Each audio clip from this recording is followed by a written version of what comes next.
número 152 do Catecismo Maior de Westminster. Então aí a pergunta é essa, né? O que é um sacramento? Isso está dentro daquele assunto de meios de graça, né? A gente viu já a palavra, agora a gente vai ver os sacramentos. Daí a resposta é a seguinte, né? O sacramento é uma ordenança sagrada instituída por Cristo na sua igreja, para significar, selar e aplicar àqueles que estão no pacto da graça, ou na aliança da graça, né? Os benefícios da sua mediação, para fortalecer e aumentar-lhes a fé e todas as demais graças, compelindo-os à obediência, para que testifiquem e partilhem do amor e da comunhão uns para com os outros e para distingui-los dos que estão de fora. Então a gente já viu aí os textos na semana passada, né? A gente colocou ali na primeira parte que a gente usa para explanar mais, para expor mais e esmiuçar mais a pergunta, ou melhor, a resposta do catecismo. Eu coloquei ali o breve catecismo, né? A resposta que o breve catecismo dá. E aí o breve catecismo diz lá, né, que um sacramento é uma santa ordenança instituída por Cristo, na qual, por sinais sensíveis, Cristo e as bênçãos do novo pacto são representados, selados e aplicados aos crentes, né, que é a resposta lá à pergunta de número 92 do breve catecismo de Westminster. Por que a gente colocou essa questão ali, né, essa resposta do breve catecismo ali? Porque o breve catecismo ele é bem menor, então ele foca mais no que é principal dentro daquilo que a gente está falando. Então é muito importante a gente olhar ali para o que o catecismo fala, porque dá para a gente pegar o principal, né, a definição principal e essencial do sacramento, e esmiuçar melhor para a gente entender, né? E a gente viu na semana passada, e como o breve catecismo fala ali, um sacramento é uma santa ordenança. Então, a gente sabe que há várias santas ordenanças. Deus nos dá santas ordenanças, Jesus deu santas ordenanças ao seu povo, e o sacramento faz parte de das santas ordenanças que Deus nos concedeu. Então, há várias santas ordenanças, mas nem todas as santas ordenanças são um sacramento, tá? Sacramentos são santas ordenanças, mas nem todas as santas ordenanças são sacramentos. Das santas ordenanças de Deus, só 2 delas são sacramentos, que é o batismo e a ceia do Senhor. A gente viu isso na semana passada. A gente viu também que ali na resposta do breve catecismo, o sacramento é algo instituído por Cristo, isso durante o seu ministério terreno, né? Então, por exemplo, o casamento, uma santa ordenança. Por que o casamento não é um sacramento? Porque não foi instituído por Cristo. O casamento foi instituído na criação, e não por Cristo durante o seu ministério terreno. Então, o casamento já existia. Como nós vimos, os sacramentos são instituídos por Cristo durante a sua vida na Terra, e aí se aplica, a essa definição se aplica a ceia do Senhor e o batismo também.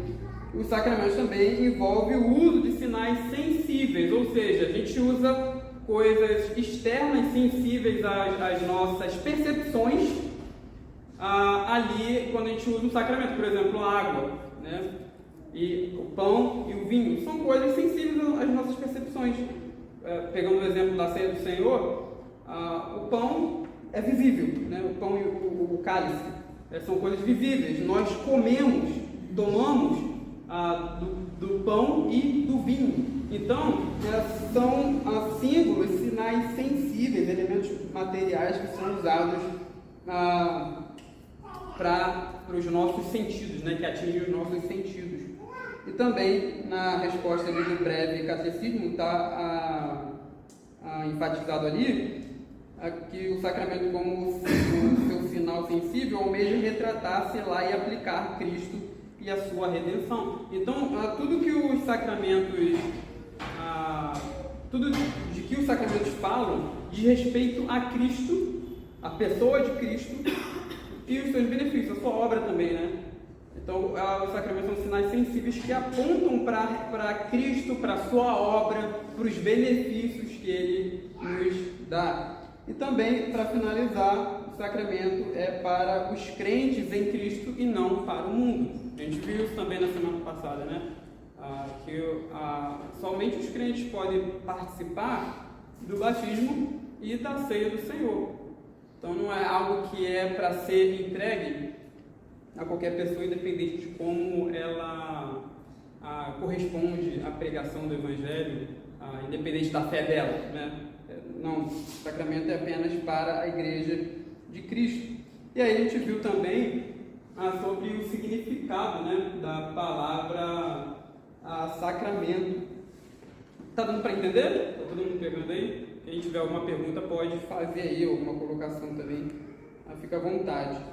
E a gente viu sobre o significado da palavra sacramento, né? Que a palavra sacramento ela não ocorre na Bíblia, e aí isso não é nenhum problema, porque os teólogos usam palavras que não ocorrem na Bíblia, mas eles usam as palavras para expressar um conceito que é bíblico. Então, por exemplo, a palavra trindade. Trindade, você vai olhar a Bíblia aqui de Gênesis, Apocalipse, você não vai achar trindade em lugar nenhum, né? Mas a ideia de trindade é de 3 em 1, a unidade na pessoa de Deus. Ele é 3 pessoas e um só Deus. Então a palavra trindade expressa uma doutrina bíblica, a doutrina que diz respeito à pessoa de Deus, né? O ser de Deus. E igualmente a palavra sacramento ela não se encontra na Bíblia, mas ela expressa algo que está na Bíblia, um conceito, uma doutrina bíblica, né? Então, sacramento deriva da palavra latina sacramentum, que significa juramento ou voto, especialmente num juramento militar de fidelidade, né? Então é interessante que a Igreja usou essa palavra no começo para traduzir uma outra palavrinha grega, a palavra mistério, né? Mistério traz a ideia, traz o sentido de algo que estava oculto e depois foi revelado. Normalmente na Bíblia é usado nesse sentido. Por exemplo, a Paulo fala que o Evangelho era um mistério, né? A ideia de que também os gentios são co-herdeiros das mesmas promessas que os judeus possuem em Cristo Jesus, os judeus crentes, né? Os gentios são co-herdeiros dessas mesmas promessas, das mesmas bênçãos em Cristo Jesus. Paulo fala que isso era um mistério que agora foi revelado. Então, a palavra sacramento, a palavra latina sacramento, foi usada para traduzir a palavra mistério, tá? Várias doutrinas bíblicas várias doutrinas, né, e ordenanças bíblicas cristãs foram traduzidas com essa palavra, né? E aí foi usado também para traduzir aí a ideia do conceito da ceia do Senhor e do batismo. Até porque também é um mistério. A gente, quando está aqui participando da ceia do Senhor, a gente participa de um mistério. A gente tem comunhão com Cristo, uma comunhão espiritual. A gente não sabe como isso acontece realmente, porque Cristo está no céu, né? A gente está na terra, mas de alguma forma, espiritualmente, Cristo está aqui. Então é um mistério para a gente. Mas a gente está participando da pessoa de Cristo, né? Do corpo e do sangue de Cristo. O batismo é a mesma coisa, né? Então a palavra sacramento foi usada aí para trazer essa ideia, para traduzir a palavra mistério e trazer essa ideia desse conceito que nós acabamos de falar. E a gente já viu também que para que grupo de pessoas Cristo instituiu o sacramento, né? Que foi para a sua igreja, um grupo de pessoas incluídas no âmbito do pacto da graça, da aliança da graça, né? Então, como a gente falou no início, os sacramentos não foram dados por Cristo para qualquer grupo de pessoas, mas para a igreja de Cristo.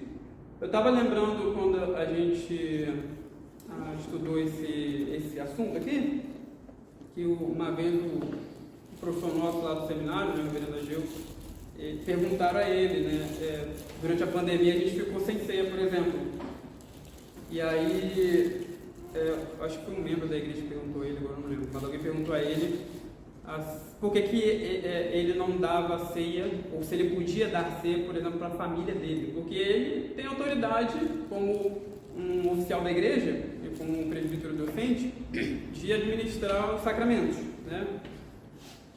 E aí, ele poderia, né? A pergunta foi essa, né? Se ele poderia, então, como alguém que tem autoridade para administrar os sacramentos, dar a ceia, por exemplo, para a esposa dele e os filhos dele. E a resposta é não, né? Porque, primeiro, seria até falta de amor, né? Todo mundo longe da mesa do Senhor e ele vai lá com a família dele participando da ceia. Não faz sentido isso, né? Sem contar que a família do presbítero docente não é igreja, né? É uma parte da igreja. Os crentes individuais, eles são parte da igreja, eles são membros do corpo, são membros de Cristo. Mas a família, uma família, por exemplo, a família do nosso presbítero Marcelo, ou a família do nosso diácono Carlos Amora, do nosso irmão Gil, eles não são igreja em si. A igreja é isso aqui, ó. São várias pessoas reunidas em um só pensamento, como um só corpo, uma só família, né? Então, Cristo instituiu a ceia e o batismo para a igreja dele, né? Não para uma família específica. Então, isso é muito importante da gente lembrar. E aí, a gente parou na 4, né? Que quer dizer a palavra significar. Neste contexto, significar quer dizer ser o sinal de alguma coisa, isto é, retratar ou representar alguma coisa. Então, a ideia de sinal... Posso fazer a pergunta agora? Pode. Desculpa interromper, era para ponto 3, tá? Só trazendo uma situação um pouco mais complexa para tentar ver a aplicação disso. Uhum. Por exemplo, de fato, o oficial da igreja não pode aplicar a ceia à sua família, Sim. porque a família dele não se trata da igreja como um todo. Mas há situações que isso pode ser revisado. Por exemplo, no caso de um missionário que está chegando em um outro país para levar o evangelho, que a igreja dele é o único elemento Aliás, a família dele é o único elemento da igreja que está ali. Nesse caso específico, ele poderia, e vou além também, em termos de quantidade, vamos supor que no culto da noite, da ceia, só apareça a família do pastor. Ele deixaria de administrar? Então, quais são os parâmetros que eu uso para limitar ou não a administração, além do fato de ser só a família? O que é que eu considero ser igreja como um todo? Sim, os dois casos seriam quase a mesma situação, né? No caso do missionário, a família dele ali é o corpo de Cristo presente local, digamos assim, né? É o corpo de Cristo local ali naquela região, porque não tem outro crente, tá ele e a família, são aqueles que estão ali professando a fé em Cristo Jesus e são parte do corpo mundial, digamos assim, de Cristo, mas ali naquela região é o corpo local que está ali, não vejo problema nenhum. Igualmente no caso por exemplo, o segundo exemplo que você deu, né? O segundo exemplo, onde o pastor ele vem para o culto e a família dele está presente aqui, é dia de ceia. Vamos dizer que todo mundo, ninguém vê, né? É um caso muito... um caso muito... Estou falando assim, casos mais isolados, né? Por exemplo, a igreja não tem um caso... Não, pode falar. Eu ia falar que, por exemplo, os enfermos, muito bem lembrado. E também fizeram essa pergunta semana passada. E essa pergunta do nosso querido André, ela é boa, porque veja só que interessante, a gente reúne domingo agora que vem, se Deus permitir, para a Santa Ceia, no culto à noite. É provável que alguém falte, certo? Então, vamos supor, a gente passa uma lista, né? Aí voltou uma pessoa, gente, vamos embora que não vai ter Santa Ceia, porque uma pessoa não está. Então a ideia, daí até comentava comigo aqui, que o nosso bacharel falou bem, é a igreja reunida. Então se a igreja está reunida, e aí se um ou outro não pôde estar por motivo justo, mas a igreja está reunida, entendeu? Então onde a igreja está reunida, no caso que o Marcelo lembrou de enfermos, por exemplo, o pastor vai visitar enfermos durante a semana. Infelizmente, né, ou também infelizmente porque a gente está trabalhando, nem todos podem estar ali juntos, mas há um grupo de irmãos representando a igreja. A igreja está reunida com aqueles dentro da providência, né, do contexto, que podem estar. Então, eu creio que nesse âmbito, como bem respondeu Mateus, nesse âmbito a igreja está reunida. Quando a igreja está reunida, dentro do contexto que passa por limitações. Eu não pude estar num dia, não pude ir para trabalho, mas tem irmãos lá reunidos como igreja. Então, dentro desse contexto, é possível sim ministrar sem problema nenhum. Então, o ponto-chave seria a questão da possibilidade. Se há uma igreja local com vários membros, você vai prestar a ceia na sua casa. Perfeito. Agora, se você está num lugar onde a igreja local é você e mais duas Perfeito. pessoas, essa é a igreja local reunida. Perfeito. Então é mais a questão de você buscar comunhão. No momento que é você prestar ceia, sem levar a comunhão em consideração, você está seguindo o princípio da ceia, é justamente a comunhão. É isso aí. Responder? Obrigado, Eli. Desculpa. Não, mas Não, a pergunta não, foi ótima. Foi muito boa a pergunta, porque realmente traz essas questões, né? São difíceis de responder. É que nem, só lembrando, é que nem, por exemplo, como é errado, por exemplo, esse negócio de ceia online. A pessoa vai tomar ceia, tem um pastor lá do outro lado da televisão falando que agora pega o copo aí, entendeu? Isso quebra totalmente o sentido. A ceia tem caráter local. Perfeito, perfeito. Eu tenho que ir ao corpo, tenho que estar lá junto com o corpo. Não posso tomar aqui em casa, se eu posso estar com o corpo. Por exemplo, durante a pandemia, muitas igrejas tiveram que restringir a capacidade máxima, né, para 25%, 50% de pessoas. Né? É correto ministrar a ceia nessa ocasião, porque aí a igreja não está com 50% dos membros presentes, porque a outra metade teve que faltar, né? E sim porque a igreja teve que impor, né, um motivo maior, essa restrição. O ideal seria fazer de um jeito que ambos os grupos, né, o grupo que foi, por exemplo, vamos dizer que essa igreja tem um culto de manhã e um culto à noite. Né? Então, tem um grupo que vai de manhã e outro grupo que vai à noite. Então, o ideal seria que os líderes da igreja fizessem de um jeito lá que ambos os grupos participassem, né? Fizessem a ceia, por exemplo, 2 vezes, entendeu? Nós fizemos isso.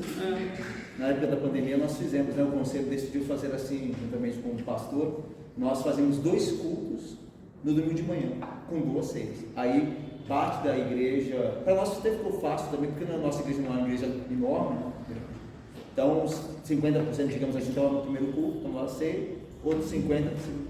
Mas como o pastor Matheus falou, Rafael querido, a igreja tem que pensar no jeito, né? Não simplesmente, como fala? Vocês não vão tomar esse mês porque o grupo eleito foi esse aqui. É até pecado, né? Vou selecionar aqui, esse grupo vai tomar e o resto, né? Porque está excluindo uma parte da igreja da mesa do Senhor aqui. A mesa do Senhor também representa a comunhão, não somente com Cristo, né? Mas também uns com os outros, né? Até que Paulo ele repreende lá a igreja de Corinto por causa do pecado de não esperar outros, né, para ceiar, né, para participar da mesa do Senhor. Então, isso aí, meus irmãos. Gostando de ver, participem e ver. Então, vamos continuar aqui. A pergunta de número 4. O que quer dizer a palavra significar, né? Neste contexto, significar quer dizer ser o sinal de alguma coisa, isto é, retratar ou representar alguma coisa. Então, a ideia de que os símbolos que a gente usa, os símbolos dos sacramentos, né, pão, cálice e água, eles são figuras de algo, eles representam algo. E é importante destacar que quando a gente usa um símbolo, o símbolo ele tem que representar algo além dele, não ele mesmo. Então, senão não faz nem sentido, né? Porque, por exemplo, seria a mesma coisa que pegar o pão para representar o pão. Não faz sentido nenhum, né? Pegar água para representar água. Não faz sentido. Então, os símbolos dos sacramentos, eles representam algo que vai além deles. Eles apontam para uma realidade que vai além, né? Então, a ideia de que eles apontam para os benefícios da mediação de Cristo para aqueles que estão no pacto da graça. E a gente sabe aí, está claro para todo mundo, que o pão significa o corpo de Cristo, né? Simboliza, sinaliza a ideia aí de representar, retratar.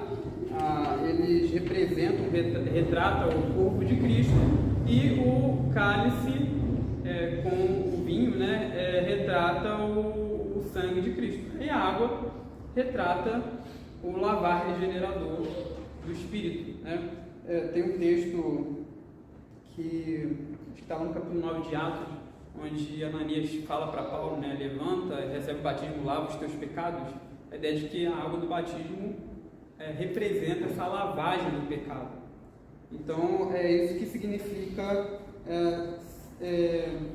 significar. Significa, redundante, mas é isso.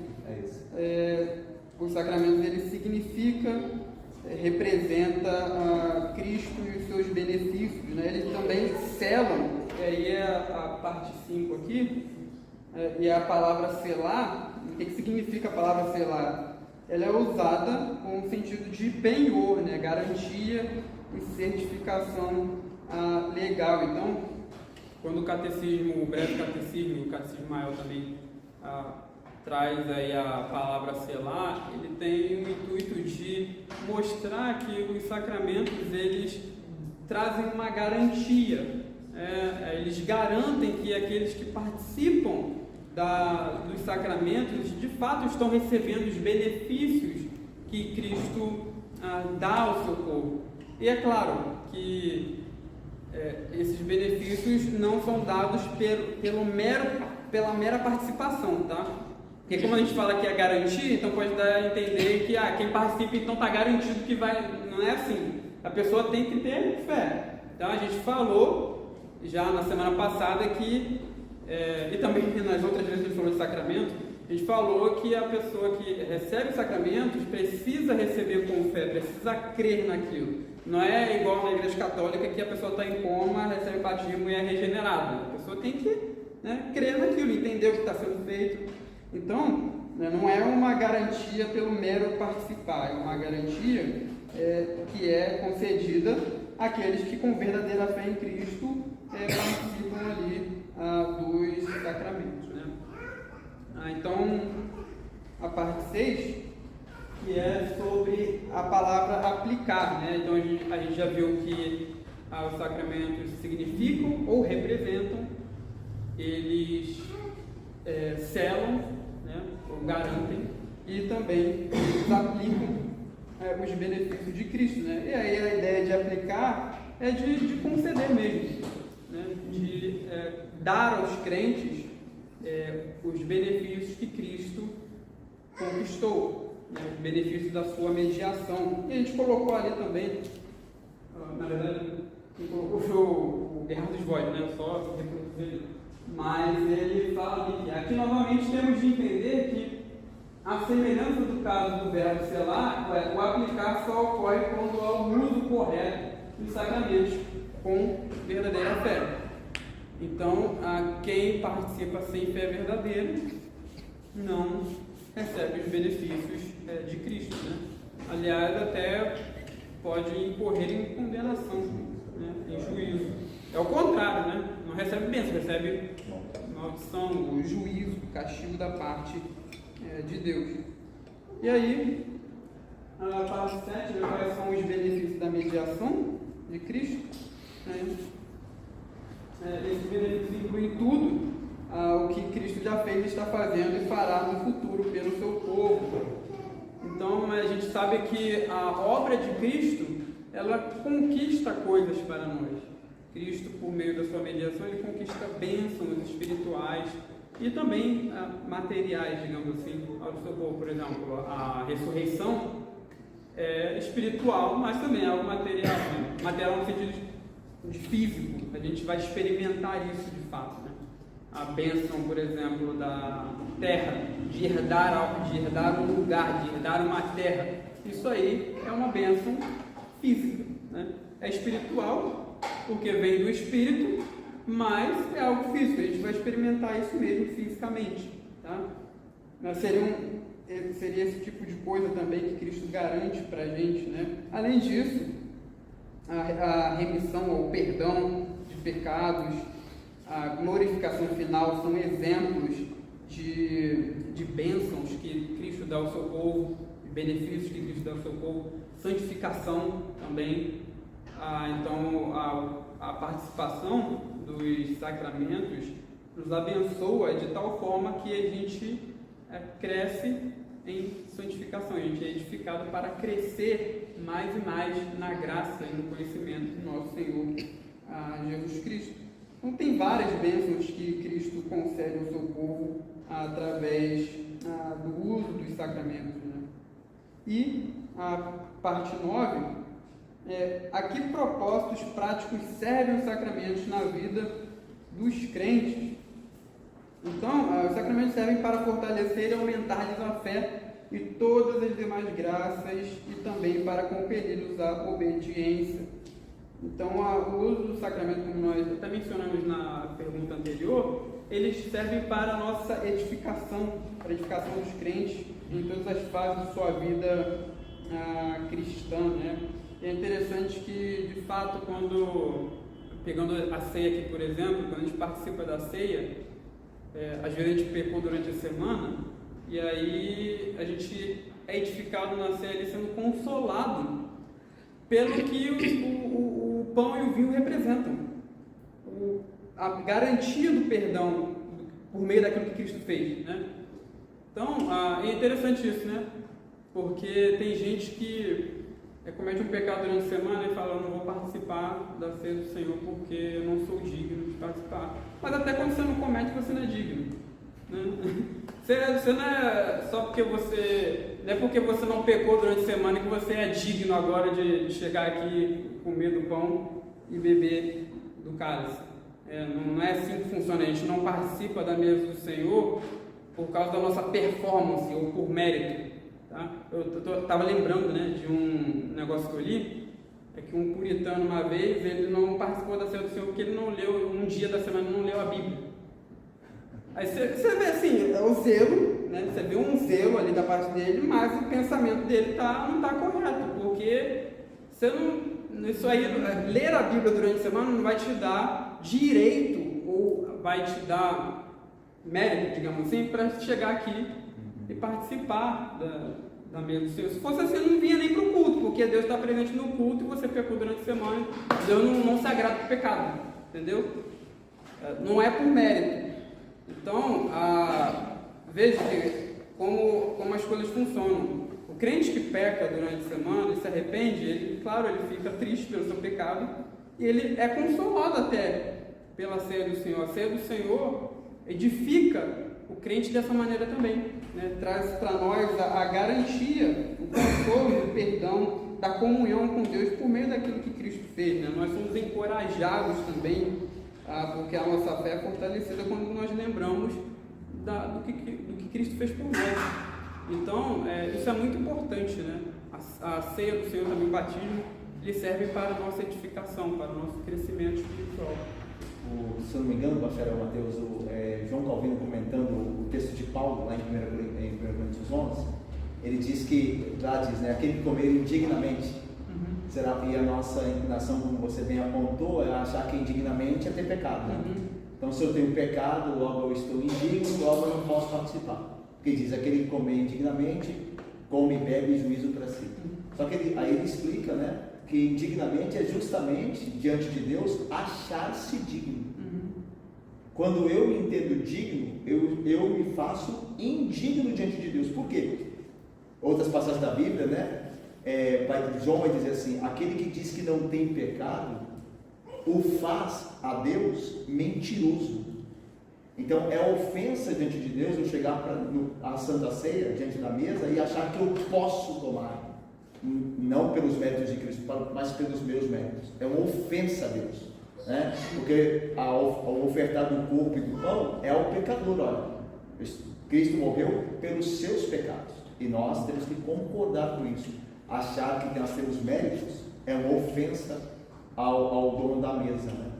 Então é nesse sentido, né, de que a indignidade, no caso, é achar-se digno, né? E a dignidade é entender-se um pecador que carece da graça de Cristo. Sim, senão nem precisava. Né? Perfeito.